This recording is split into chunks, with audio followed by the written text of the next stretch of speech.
Hari ni aku nak review the Oppo Find X9 series, tapi specifically aku nak fokus on the Pro variant sahaja. So hari Selasa baru ni Oppo bawa kami pergi ke Penang untuk launch event Oppo dan kita dapatlah main phone ni awal sikit dan aku ada sikit pendapat lah yang aku nak cakap pasal korang dan bagi aku ada new favorite smartphone of 2025. So jom kita masuk ke review ni.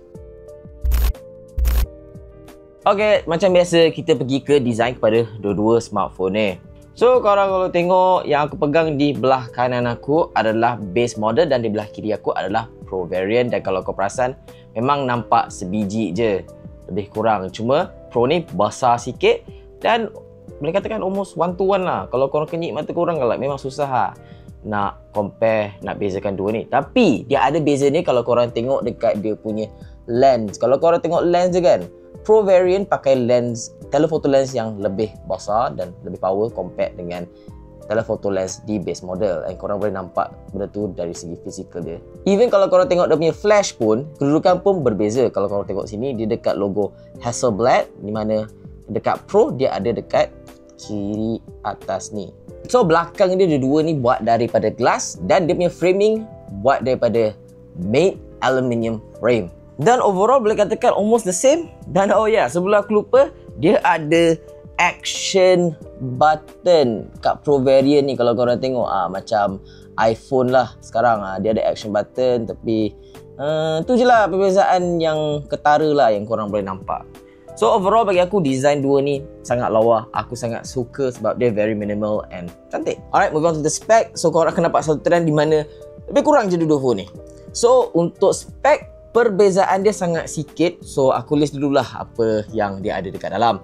So dua-dua ni pakai MediaTek Dimensity 9500, RAM 16GB dan storage 512GB.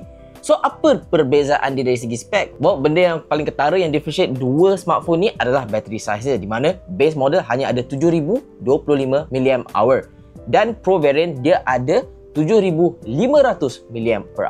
Dan kedua-dua ni mampu fast charging 80W Super VOOC. So kita move on kepada screen and obviously base ni kecil, so screen dia hanya 6.59 inci AMOLED. Manakala di Pro dia pakai 6.78 inci LTPO AMOLED screen. Dua-dua ada refresh rate 120Hz, peak brightness 3600Hz. Alright, seperti biasa aku dah habis borak pasal spek, so aku nak masuk kepada dia punya pengalaman pergunaan sepanjang aku pakai dua-dua telefon ni. So mainly kita akan fokus on the Pro variant sebab Pro variant ni lah yang paling power compare dengan dua, tapi tak banyak beza pun sebenarnya. So overall sebenarnya aku sangat suka telefon ni. Kenapa? First of all, design dia very sleek, sangat orang kata bila kau tengok tu like it's a very good phone dari segi design wise. It's very, I would say almost flawless. Cuma flaw yang aku tahu yang paling ketara adalah fingerprint because you're using a glass back panel. So benda ni memang senang lah nak catch fingerprint. But other than that, it's really good. It looks really sleek. And selain design, bagi aku this screen bagi aku sangat-sangat lawa. Look at this animation. Look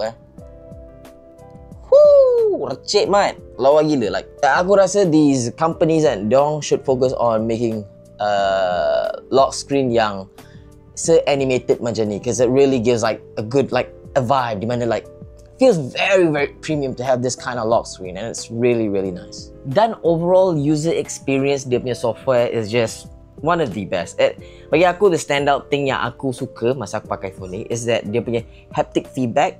So there's like these little subtle haptic feedback di mana bila kau pakai, kau scrolling sikit kan, kau sampai ke hujung scrolling tu like dia punya menu, dia akan like ada like that feel. Aku tak boleh nak demonstrate kat korang. Korang kena pergi kedai Oppo ke apa, cari orang pakai and then you can feel it. It feels memuaskan and tu type scrolling ke dekat notification pun sometimes dapat. There's a lot of like little small details yang aku sangat appreciate because just buat phone ni rasa lebih premium, lebih sedap, lebih bagus. Tapi macam mana dengan performance overall? Well, aku boleh katakan dia pakai the latest MediaTek Dimensity 9500 dan aku boleh kata it is a very good chipset and for daily tasks macam aku, I don't really do much gaming anymore dekat handphone, but doing YouTube, social media, posting, semua sangat cantik.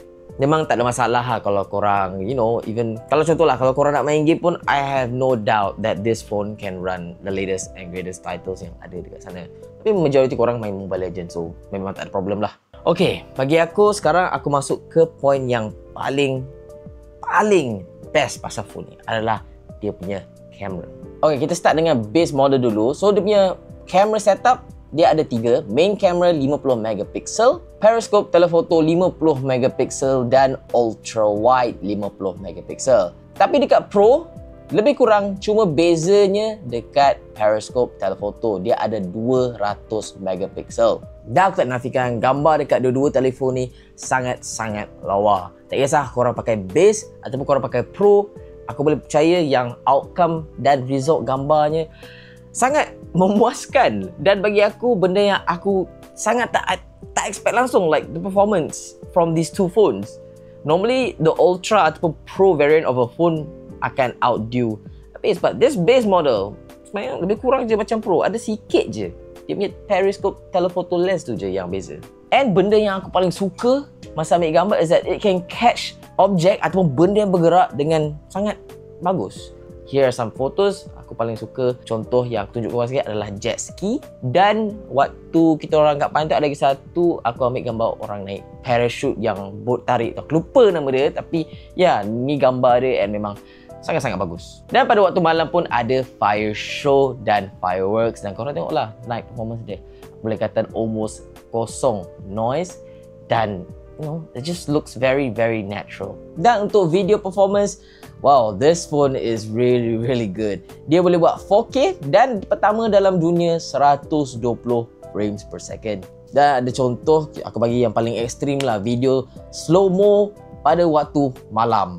Phone apa yang kau boleh fikir from the top of your mind yang boleh buat macam ni? And aku tahu aku tengah macam tengah fanboying pasal phone ni, tapi it's just that good.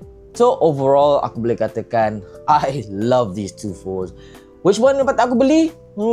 It all depends on korang. Kalau aku personally, I think the base model is already good enough. Sebab first, dia jual dia actually it's quite, I wouldn't say cheap, but dari segi flagship, it is quite cheap. Dia hanya dijual pada harga RM3,699 dan Pro dijual pada harga RM5,099. So yeah, itu saja untuk video ni. Aku really amazed by these two phones. Bagi aku, kalau aku boleh pilih the best phone of 2025 dari segi value, apa yang dibawa kepada kita pengguna, harga, these two phones are up there. I tak tahulah nak cakap dia the best yet, but dekat mata aku, I would say they are the best for now. Sebab yelah 2025 belum habis lagi, mana tahu tiba-tiba ada keluar phone lagi gempat benda ni. But who knows, for now they are the best for me. Dan aku akan buat sedikit challenge di mana aku akan pakai Pro ni for a couple months dan aku akan review, long term review pada maybe 3-4 months from now. So itulah, kalau korang berminat dengan Oppo ni, ingat I'll post that video tahun depan. So yeah, itu saja untuk aku untuk video ni. Jumpa korang di next video. Ciao.